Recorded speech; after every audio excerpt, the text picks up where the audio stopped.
राम राम मित्रों, स्वागत है आप सभी का आज की इस वीडियो में। आज हम बात करेंगे राहुल गांधी जी के बारे में। क्या कभी आपने ये सोचा है कि राहुल गांधी जी की अभी तक शादी क्यों नहीं हुई है? अधेड़ उम्र के हो चुके हैं वो। अगर सही समय पर शादी कर लिए होते तो आज उनके 5-6 बच्चे होते। अब ये सुनकर आप राहुल गांधी जी की बढ़ती जवानी को देखकर उनके लिए चिंता करने लगो और उनके लिए लड़की देखना स्टार्ट कर दो।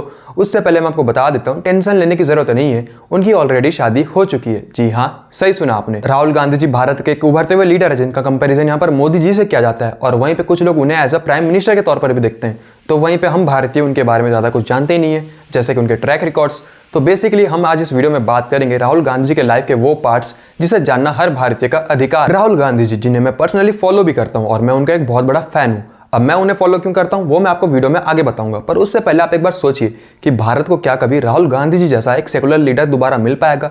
नहीं मिल पाएगा। आप सभी ने राहुल गांधी जी के आलू से सोने निकालने वाले स्टेटमेंट पर उनका बहुत मजाक बनाया था, पर कभी आपने ये सोचा है कि राहुल गांधी जी वो स्टेटमेंट क्या खाने के बाद बोला होगा? ये बात आपने कभी नहीं सोचा होगा। राहुल गांधी जी जो कि आजकल एक तपस्वी जीवन जीने में लगे, वो तपस्वी जीवन से जीने का सपना मैं और आपके जैसे मिडिल क्लास पर्सन हर रोज देखते हैं। उससे ये एक तपस्वी का जीवन जी रहे हैं कि बहुत ही बेसिक सा वॉशरूम भी मैं देख रही हूँ कि इसमें कोई खास फैसिलिटी नहीं है। सिर्फ आप ये देखिए कि बिल्कुल बहुत ही बेसिक उन स्तर के लोगों के लिए जिनको वाकई बहुत ज्यादा। इस तपस्वी जीवन को जीने से पहले कैसे राहुल गांधी जी एक मैचो मैन थे, उनकी कितनी गर्लफ्रेंड्स थी, उन लड़कियों के नाम क्या है और उनके शादी के बाद उनके कितने बच्चे हैं, उन बच्चों के नाम और उनकी वाइफ का क्या नाम है। राहुल गांधी जी से जुड़े कुछ ऐसे भी फैक्ट्स जो कि भारत के इंटरनल सिक्योरिटी के लिए भी थ्रेट्स थे। तो चलिए आरंभ करते हैं आज इस वीडियो को। देखिए, हमें राहुल गांधी जी के बारे में जानना इतना जरूरी क्यों है, क्यों आज हम राहुल गांधी जी के ऊपर बात कर रहे हैं। राहुल गांधी जी भारत के उभर चुके हुए लीडर हैं, 54 साल के हो चुके हैं। उन्हें युवा नेता कहा जाता है। कुछ लोग उनका कंपैरिजन नरेंद्र मोदी से करते हैं और कुछ लोग उन्हें एज अ प्राइम मिनिस्टर के तौर पर भी देखते हैं। जिन राहुल गांधी से हम युवाओं को भी प्रेरणा मिलता है, जिनका आज भारत में नरेंद्र मोदी जी के बाद एक सबसे बड़ा फैन फॉलोइंग है, जिनके लिए लोग क्यूरियस रहते हैं उन्हें जानने के लिए। बट वहीं पे आप ये सोचिए कि लोग उनके बारे में जानते ही कितना है। भारत में से बहुत ही कम लोग होंगे जो कि राहुल गांधी जी के बारे में थोड़ा बहुत भी कुछ जानते होंगे। अगर मैं आपसे कहूं कि राहुल गांधी जी के बारे में कुछ आप ट्रैक रिकॉर्ड्स बताओ तो आपको मुश्किल से याद होंगे उनके जवानी के कुछ ये फोटोज, पर उससे पहले वो कैसे रहते थे, उनकी हिस्ट्री क्या रही है और पॉलिटिक्स ज्वाइन करने से पहले उनकी लाइफस्टाइल कैसे रही है। बेसिकली यहाँ पर हम बात करेंगे राहुल गांधी जी के लाइफ के वो पार्ट जिस पर बात करने से इंडियन न्यूज चैनल्स कतराते हैं। उन सारे पॉइंट्स को यहाँ पर मैं आपके सामने रखने वाला हूँ। जिन पॉइंट्स को यहाँ पर मैं आपके सामने बताने वाला हूँ, इन सारे पॉइंट्स को यहाँ पर कुछ दिन पहले ही एक बांग्लादेश के जर्नलिस्ट ने अपने वेबसाइट पर पब्लिश किया है। इनका नाम है सलाउद्दीन शोएब चौधरी। सलाउद्दीन जी के बारे में हमें कुछ जानना बहुत ही जरूरी है। सलाउद्दीन शोएब चौधरी जी यहाँ पर एक डिटेक्टिव टाइप जर्नलिस्ट हैं जो कि किसी भी न्यूज को वेरीफाई करने के लिए उसके तह तक जाते हैं और उसकी एक्चुअल रियलिटी लोगों के सामने में लाते हैं। सलाउद्दीन जी यहाँ पर सबसे पहले ये क्लेम करते हैं कि जिन राहुल गांधी जी के लिए कहा जाता है कि उनकी कभी कोई गर्लफ्रेंड नहीं रही, उनके कभी कोई बच्चे नहीं रहे, बट एक्चुअली में उनकी गर्लफ्रेंड भी थी, उनकी वाइफ है और उनके 2 बच्चे भी है। सलाउद्दीन जी यहाँ पर अपने रिपोर्ट्स में आगे कहते हैं कि राहुल गांधी जी के साथ ट्रिनिटी कॉलेज में पढ़ने वाले उनके क्लासमेट बताते हैं कि राहुल गांधी जी एक एक्सट्रीम लेवल के सेकुलर पर्सन थे, जिनको खाने में पसंद था बीफ और फ्राइड बेकन। सोचिए किस लेवल का सेकुलरिज्म है। बीफ भी खा लेते हैं, किसी को बुरा ना लग जाए इसलिए पिग भी खा लेते हैं। उनके क्लासमेट यहाँ पर आगे ये बताते हैं कि उन्होंने आज तक किसी भी ऐसे हिंदू को नहीं देखा जो कि बीफ खाता हो, बट अपने आप को हिंदू क्लेम करने वाले राहुल गांधी जी यहाँ पर बीफ खाते हैं। इस बात को कंफर्म करने के लिए सलाउद्दीन शोएब राहुल गांधी जी के 4 ऐसे इंस्टीट्यूशंस इंक्लूडिंग उनके कॉलेज जहां पर राहुल गांधी जी पढ़े थे, उन सारे इंस्टीट्यूशंस के जो स्टूडेंट्स यहां पर राहुल गांधी जी के क्लासमेट्स थे उनसे कांटेक्ट करते हैं और ऑलमोस्ट यहां पर सभी के ओपिनियंस सिमिलर से थे। यहां पर उनके फ्रेंड्स यहां पर आगे ये कहते हैं कि राहुल गांधी जी के जितने भी यहां पर गर्लफ्रेंड्स थी वो सब नॉन हिंदूज थी, यानी कि अपने आप को हिंदू क्लेम करने वाले राहुल गांधी जी यहाँ पर रिलेशन में आते थे नॉन हिंदुओं के साथ, जो कि कई बार होती थी मुस्लिम्स और कई बार क्रिश्चियंस। अब ये सुनकर हो सकता है कि कुछ लोग नाराज हो जाए कि नॉन हिंदू गर्लफ्रेंड्स, बट आप एक बार सोचिए कि क्या ये सेकुलरिज्म का सही परिभाषा नहीं है? राहुल गांधी जी से हमें यही तो सीखने को मिलता है कि जहां भी जाओ वहां पर प्रेम फैलाओ। राहुल गांधी जी के यहाँ पर जितने भी गर्लफ्रेंड्स थी वो थी मुस्लिम्स और क्रिश्चियंस। लगता है राहुल गांधी जी को यहाँ पर घर वापसी कराने का कुछ ज्यादा ही शौक था। अब जैसे कि मैंने यहाँ पर कहा था कि मैं राहुल गांधी जी का एक बहुत बड़ा फैन हूँ, वो मैंने इसलिए कहा था कि जिस तरीके से राहुल गांधी जी यहाँ पर नॉन हिंदू लड़कियों के साथ रिलेशन में आना पसंद करते थे, तो ठीक उसी तरीके से मैं भी यहाँ पर अपने कॉलेज टाइम में पेंगुइन और चावल वाले के साथ में रिलेशन में आना पसंद करता हूँ।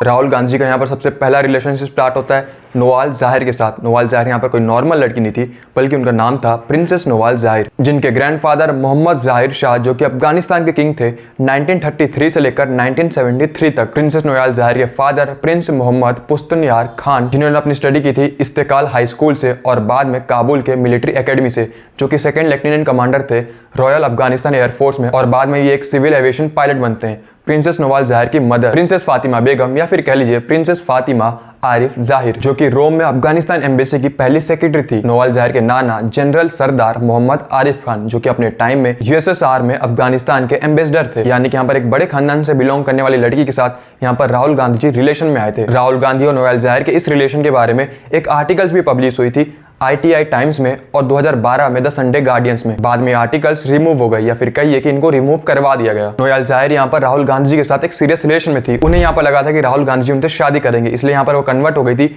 रोमन कैथोलिक क्रिश्चियनिटी में। सोचने वाली बात तो ये है कि अगर राहुल गांधी जी यहाँ पर हिंदू हैं तो उन्हें तो यहाँ पर हिंदुज़म में घर वापसी करना चाहिए था, वो क्रिश्चियनिटी में कन्वर्ट क्यों हुई थी? ध्यान दीजिए कि यहाँ पर किसी मुस्लिम लड़की के लिए या फिर किसी अफगान मुस्लिम लड़की के लिए कन्वर्ट होना इतना आसान नहीं होता। एक मुस्लिम लड़की बाकी लड़कियों की तरह नहीं होती कि किसी भी रिलीजन में मन किया चले गए प्रैक्टिस कर लिए। अगर यहाँ पर नवाल ज़ाहिर को कन्वर्ट होना पड़ा था तो सोचिए कि वो कितने सीरियस रिलेशनशिप में रही होगी राहुल गांधी जी के साथ। नवाल ज़ाहिर यहाँ पर सिर्फ कन्वर्ट ही नहीं हुई थी बल्कि क्रिश्चियनिटी को प्रैक्टिस भी करती थी। नवाल ज़ाहिर यहाँ पर इटली में जाकर सोनिया गांधी जी के घर में चैपल्स में प्रेयर ऑफर करती थी। अब ये चैपल्स क्या होता है? जिस जगह पर क्रिश्चियंस एकजुट होकर प्रे करते हैं उसे चर्च कहा जाता है, पर जब वही चीज एक जगह पे आकर या फिर अपने घर में ही जब प्रेयर ऑफर करते हैं तो उस पर्टिकुलर एरिया को चैपल्स कहा जाता है। नवाल ज़ाहिर यहाँ पर राहुल गांधी से शादी करने के लिए पूरी कंफर्म थी, पर जैसे ही वो प्रेग्नेंट होती है तो राहुल गांधी जी उन्हें फोर्स करते हैं एबॉर्शन के लिए, और यही चीज नवाल ज़ाहिर को हर्ट करता है। उन्हें लगता है कि राहुल गांधी जी ने उनके साथ चीट किया है, इसलिए यहाँ पर नवाल ज़ाहिर अपने सारे रिलेशंस को खत्म कर देती हैं राहुल गांधी के साथ, और कुछ समय बाद में जाकर वो शादी कर लेते हैं इजिप्ट के प्रिंस मोहम्मद अली के साथ 2013 में। अब यहाँ पर राहुल गांधी जी का ट्रिनिटी कॉलेज में पढ़ते वक्त और एक जीएफ बनती हैं जिनका नाम था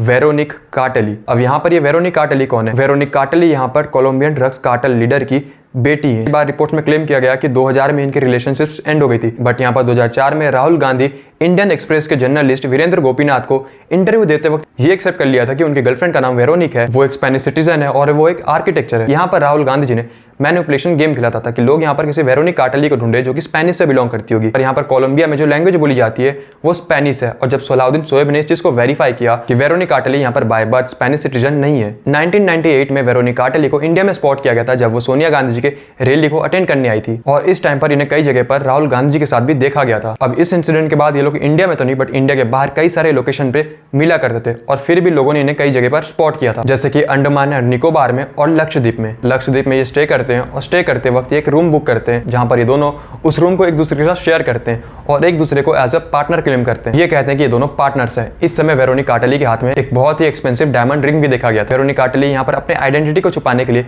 एक नाम यूज करती थी, जोनेटा विंची। इस समय पर भी इन दोनों को कई सारे लोगों ने रूम में कोकेन यूज करते हुए देखा था। 2003 के गल्फ न्यूज रिपोर्ट्स के अनुसार यहाँ पर जॉन एम इटलिन ने राहुल गांधी जी के ऊपर इमोरल ट्रैफिकिंग के केस पे पिटीशन फाइल करते हैं, ये कहकर कि ये लोग बिना शादी किए कोटायम के एक रिजॉर्ट में स्टे किए थे 3 दिन तक। आगे चलकर ये लोग शादी कर लेते हैं। अब आप लोग कहोगे कि अगर इनकी शादी हुई थी तो इसके बारे में हमें क्यों नहीं पता, हम इंडियंस को क्यों नहीं पता? वो इसलिए क्योंकि इस शादी को कभी रजिस्टर ही नहीं किया गया। राहुल गांधी यानी कि राहुल विंची और वेरोनिक कार्टेली से यहाँ पर 2 बच्चे होते हैं। न्याक विंची एक लड़का जिसकी आज समय पर एज है 19 साल, मिनिक विंची एक लड़की जिसकी आज समय पर एज है 15 साल। जब वेरोनिक कार्टेली से यहाँ पर उनके बच्चों के बायोलॉजिकल फादर के बारे में पूछा गया तो उनकी तरफ से कोई भी रिस्पॉन्स नहीं आया। अब यहाँ पर और एक इंसिडेंट सामने में आता है जब राहुल विंची और वेरोनिक कार्टेली को यहाँ पर अरेस्ट कर लिया जाता है यूएस के लोगन एयरपोर्ट से। इनके पास $1.6 लाख और साथ में एक सूटकेस मिलता है। तब यहाँ पर FBI federal bureau of investigation ने इनके ऊपर ड्रग्स मनी लॉन्ड्रिंग और टेरर फंडिंग के नाम पर इन्हें केस लगाकर इन्हें अरेस्ट कर लिया था। तब यहाँ पर भारत में सोनिया गांधी कनेक्ट करती हैं ब्रिजेश मिश्रा से।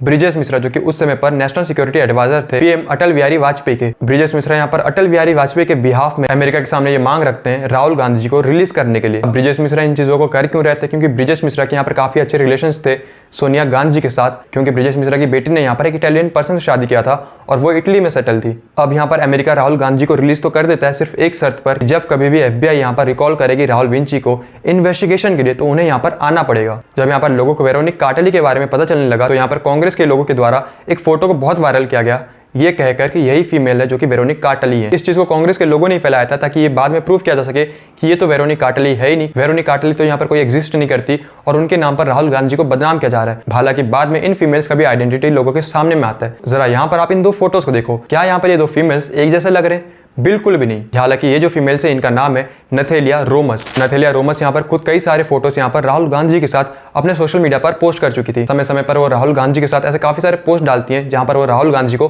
प्रेज कर रही होती हैं। नथेलिया रोमस की मदर एक ऑस्ट्रेलियन है और उनके फादर एक स्पेनिश पॉप सिंगर है। नथेलिया रोमस भी यहाँ पर कई सारे मूवीज में, कई सारे टीवी शोज में और रॉक स्टार जैसे म्यूजिक कॉन्सर्ट में भी काम कर चुकी हैं। नथेलिया रोमस जो कि एक ज्यूइश फैमिली से बिलोंग करती हैं और आज के समय पर ये अमेरिका में रहती हैं और ऐसा माना जाता है कि नथेलिया रोमस के यहाँ पर काफी सारे अच्छे कनेक्शंस है यूएस गवर्नमेंट में और यूएस के मीडिया हाउसेस में, इसलिए यहाँ पर राहुल विंची नथेलिया रोमस के साथ काफी अच्छे रिलेशन बना के रखते हैं। आपने भी यहाँ पर एक चीज को नोटिस किया होगा कि राहुल गांधी वेस्टर्न कंट्रीज में जाकर इंडिया के खिलाफ कुछ भी बोल देते हैं और जब इंडिया में उनके ऊपर सवाल पूछे जाते हैं तो वेस्टर्न मीडिया आ जाती है उन्हें बचाने के लिए। आप जरा यहाँ पर सोचो कि राहुल गांधी ऐसे भी कोई बड़े पॉलिटिशियंस नहीं है, वो एक सिर्फ ऑपोजिशन के लीडर हैं। ऐसा नहीं है कि अगर उनके ऊपर सवाल पूछा गया तो पूरी दुनिया भर में इन्फ्लेशन आ जाएगा, पूरी दुनिया में वॉर छिड़ जाएंगी, बट जब भी उनके ऊपर कोई सवाल आता है तो वेस्टर्न मीडिया अपने सारे काम धंधा छोड़कर उन्हें बचाने के लिए आ जाती है। हालांकि ये बात अलग है कि वेस्टर्न गवर्नमेंट यहाँ पर राहुल गांधी जी को पप्पू ही समझती। अब यहाँ तक तो बातें थी राहुल गांधी जी के रिलेशनशिप्स के बारे में। अब हम बात करेंगे राहुल गांधी से जुड़े कुछ ऐसे फैक्ट्स जो कि भारत के इंटरनल सिक्योरिटी के लिए थ्रेट्स थे। 2019 में 27 तारीख को सुब्रमण्यम स्वामी यहाँ पर ट्वीट करके बताते हैं कि राहुल गांधी जी के पास इटली और ब्रिटेन के पीआर हैं। इस चीज को सलाउद्दीन शोएब चौधरी जी ने वेरीफाई किया और तब पता चला इनके पास सिर्फ ये 2 कंट्रीज की नहीं बल्कि साथ में एक कैरिबियन आइलैंड की भी पासपोर्ट है, जो सिटीजनशिप यहाँ पर इन्हें मिला था $2.5 लाख इन्वेस्ट करने के बाद। सलाउद्दीन शोएब चौधरी जी यहाँ पर आगे कहते हैं कि राहुल गांधी और वेरोनिका कार्टेली से जुड़े एक कंपनी सामने में आया जिसका नाम है ला विंची कार्टेली। और ये कंपनी करता क्या है, कंसल्टेंसी सर्विस के नाम पर ये सर्विस प्रोवाइड करती है चाइनीज, पाकिस्तानी, ईरानियन और साथ में इटालियन माफियाज को। बाद में इसी कंपनी से रिलेटेड एक सबमरीन पकड़ाती है जो कि लोडेड था ड्रग्स से और ये आ रहा था कोलंबिया से और इसकी एक सीक्रेट लोकेशन थी जहां से ये कंट्रोल हो रही थी। वो लोकेशन यहाँ पर था मियामी। 2024 10 अगस्त को सुब्रमण्यम स्वामी यहाँ पर ट्वीट करके बताते हैं कि राहुल गांधी जी यहाँ पर अपने पीएलओस ब्रिटेन में सबमिट करते हैं और नरेंद्र मोदी जी उनके ऊपर कोई भी एक्शन नहीं लेते। आगे यहाँ पर सुब्रमण्यम स्वामी कहते हैं कि क्या यहाँ पर मोदी जी सोनिया गांधी के हाथों ब्लैकमेल हो रहे हैं? नहीं नहीं नहीं, यहाँ पर आपको वो सोचने की जरूरत नहीं है जो कि आप अभी सोच बैठे हो। मैं आपको बता दूं मोदी जी यहाँ पर बहुत ही लॉयल है मेलोनी के लिए। 2003 अगस्त 21 को एक कंपनी रजिस्टर होता है जिसका नाम था बैकऑप्स लिमिटेड। ये कंपनी करती क्या थी, ये राहुल गांधी जी के लिए लॉबिंग क्या करती थी। जिस कंट्री में राहुल गांधी जी के यहाँ पर स्ट्रॉन्ग कनेक्शंस है और जाहिर सी बात है वो कंट्री कहाँ पर है,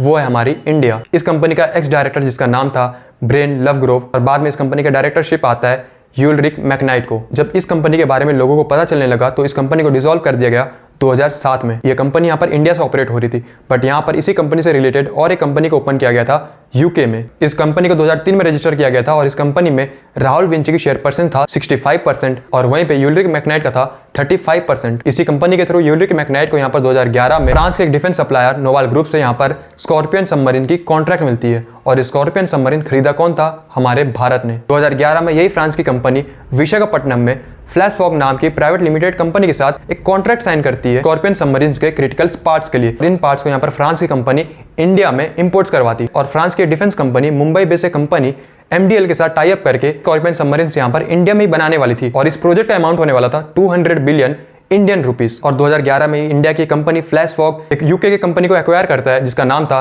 ऑप्टिकल्स आर्मर और अगले साल ही 2012 नवंबर 8 तारीख को इंडियन कंपनी फ्लैश फॉग के 2 एम्प्लॉयज को यहाँ पर डायरेक्टर बना दिया जाता है ऑप्टिकल आर्मर्स के। इस यूके के कंपनी ऑप्टिकल आर्मर में ऑलरेडी यूलरिक मैकनाइट डायरेक्टरशिप में था और इसके शेयर होल्डर्स थे 4.9% के। बैकऑप्स के नाम पर और एक कंपनी को यहाँ पर रजिस्टर किया गया था जिसके मालिक थे यहाँ पर प्रियंका गांधी वाड्रा और राहुल गांधी। यहाँ पर इन दोनों के शेयर परसेंट थे 83% के। बाद में जब राहुल गांधी से इस कंपनी के बारे में पूछा गया था तो उन्होंने यहाँ पर यह कहा था कि इस कंपनी में उन्होंने 2.5 लाख रुपीस को इन्वेस्ट किया था, तब जाकर उन्हें ये 83% के शेयर्स मिले। इसी बैकऑप्स के नाम पर और एक कंपनी को रजिस्टर किया गया 2019 में 3 तारीख को इंग्लैंड में। इसके यहाँ पर ओनर थे मार्कस सिबी और सोनी सेबेस्टियन और ये दोनों इंडियंस ही थे। यहाँ पर 2015 में जब राहुल गांधी जी थाईलैंड गए थे, राहुल गांधी के इस टूर पे जाने के लिए सोनिया गांधी जी ने भी उन्हें मना किया था कि ये कहकर कि अगर इस समय तुम देश छोड़ते हो, बाहर जाते हो घूमने के लिए, तो ये तुम्हारे पॉलिटिकल करियर्स को भी अफेक्ट करेगा। बट फिर भी यहाँ पर राहुल गांधी जी 2 महीने के लिए अपने वैकेंसी पे निकल जाते हैं। 2015 16 फरवरी को राहुल गांधी जी यहाँ पर बैंकॉक में जाकर पहुंचते हैं और सुखोवित एरिया के एक लग्जरी होटल में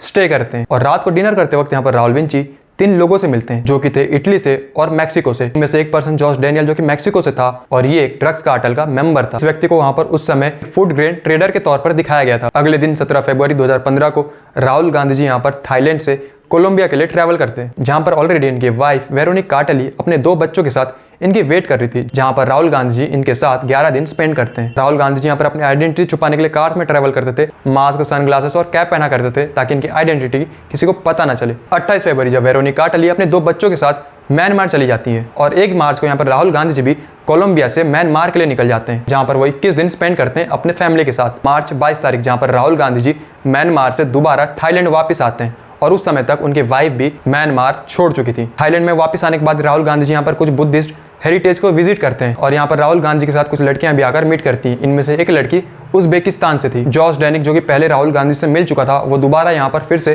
राहुल गांधी के साथ मीटिंग करता है। 31 मार्च राहुल गांधी यहाँ पर थाईलैंड से वियतनाम जाते हैं और 12 अप्रैल को जाकर यहाँ पर थाईलैंड में वापस आते हैं और 16 अप्रैल तक यहाँ पर वो थाईलैंड में रहते हैं। ये डिटेल थी राहुल गांधी जी के उस वैकेशन समय के टाइम पीरियड का।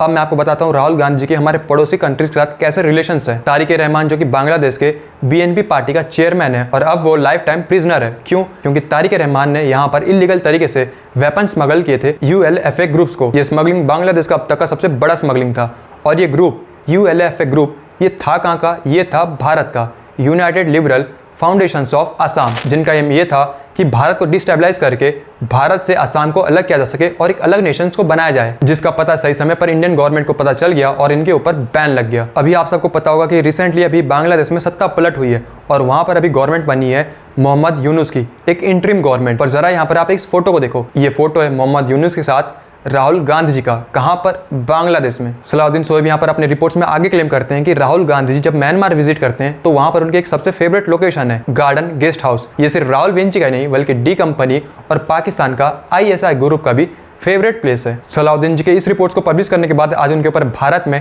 कांग्रेस के लीडर्स यहाँ पर उनके ऊपर FIR कर रहे हैं और बांग्लादेश की गवर्नमेंट आज उनके ऊपर हिट लिस्ट जारी कर चुकी है। जरा आप सोचिए, सलाउद्दीन शोएब यहाँ पर बात कर रहे हैं इंडियन के एक पॉलिटिशियंस के ऊपर, पर बुरा किसे लग रहा है? बांग्लादेश की गवर्नमेंट को। जाहिर सी बात है यहाँ पर कुछ ना कुछ तो कनेक्शन है इंडिया और बांग्लादेश के बीच। इस वीडियो को बनाते वक्त मुझे बहुत ही बुरा लग रहा था कि कोई मेरे फेवरेट पॉलिटिशियंस के बारे में ऐसी बातें कर रहा है, बट क्या करूं, एक सच लाना, एक न्यूट्रल न्यूज़ आपको प्रोवाइड करना, ये मेरा काम है। राहुल गांधी से जुड़े और भी ऐसे कुछ फैक्ट्स हैं और ऐसे कुछ न्यूज़ है जैसे कि सुखोया देवी केसेस और सोनिया गांधी से भी जुड़े कुछ ऐसे फैक्ट्स हैं जो कि हर इंडियंस को पता होना चाहिए। तो अगर आप चाहते हो कि इसके ऊपर मैं वीडियो बनाऊं तो आप मुझे कमेंट बॉक्स में जरूर बताओ, मैं इसके ऊपर एक अगला वीडियो जरूर ला दूंगा। अब हम आते हैं वीडियो के कंक्लूजन के ऊपर कि इन सारे पॉइंट्स में कितनी सच्चाई है। सलाउद्दीन शोएब चौधरी जी यहाँ पर क्लेम कर रहे हैं कि उन्होंने जितने भी यहाँ पर इन्फॉर्मेशन प्रोवाइड किया है उन सारे इन्फॉर्मेशन का उनके पास एक स्ट्रॉन्ग एविडेंस है। तो क्यों ना यहाँ पर हमारे इंडियन न्यूज चैनल्स को सलाउद्दीन शोएब जी को एक बड़ी प्लेटफॉर्म प्रोवाइड करना चाहिए जिस पर वो इन सारे प्रूफ्स को लोगों के बीच शेयर कर पाएं। दूसरी पॉइंट्स, इन आर्टिकल्स में जितने भी फीमेल्स की बातें हुई हैं, जब उनसे रिस्पांस मांगा गया तो उनकी तरफ से कोई भी रिस्पांस नहीं आया था। तीसरी पॉइंट, मान लेते हैं कि सलाउद्दीन शोएब जी ने यहाँ पर सही इन्फॉर्मेशन नहीं दिया या फिर कुछ गलत इन्फॉर्मेशन दिया है, तो क्यों ना राहुल गांधी जी यहाँ पर सामने में आकर अपने ऊपर लग रहे इन आरोपों को डिफेम करें। और अगर ये न्यूज़ गलत भी है तो बांग्लादेश की गवर्नमेंट आज क्यों भड़की हुई है सलाउद्दीन शोएब जी के ऊपर। अब हम यहाँ पर मान लेते हैं कि इन सारे बातों पे 1% भी सच्चाई है, तो क्या यहाँ पर हमारे इंडियन जर्नलिस्ट को भी इन सब चीज़ों के ऊपर इन्वेस्टिगेशन नहीं करना चाहिए? जब यहाँ पर एक बांग्लादेश का जर्नलिस्ट इतने सारे रिसर्च कर सकता है तो क्या यहाँ पर हमारे न्यूज़ चैनल्स इतने रिसर्च नहीं कर सकते? बट अफसोस हमारी इंडिया की न्यूज़ चैनल्स कभी भी ऐसी बातों को सामने में आने नहीं देगी। जरा आप सोचिए कि हमारे न्यूज़ चैनल्स जो कि दिन भर पॉलिटिशियंस के इर्द गिर्द घूमती है, क्या आपको लगता है कि वो ऐसे न्यूज़ कभी लोगों के सामने आने भी देगा? ऑब्वियस सी बात है, बिल्कुल नहीं। तो बस आज इस वीडियो में बस इतना ही। आई होप कि आज इस वीडियो के जरिए मैंने आपको वो इन्फॉर्मेशन दिया जो कि कभी भी कोई भी न्यूज़ चैनल्स आपको बताएगी नहीं। अगर आज का वीडियो आपको अच्छा लगा तो प्लीज़ वीडियो को लाइक करो, चैनल पर नए हो तो चैनल को सब्सक्राइब करो और इस वीडियो को आप अपने मित्र मंडली फैमिली ग्रुप में जरूर शेयर करें जिससे उन्हें भी इस इन्फॉर्मेशन के बारे में पता चले। मिलता हूँ मैं आप सबसे किसी और एक वीडियो में, तब तक के लिए राम राम।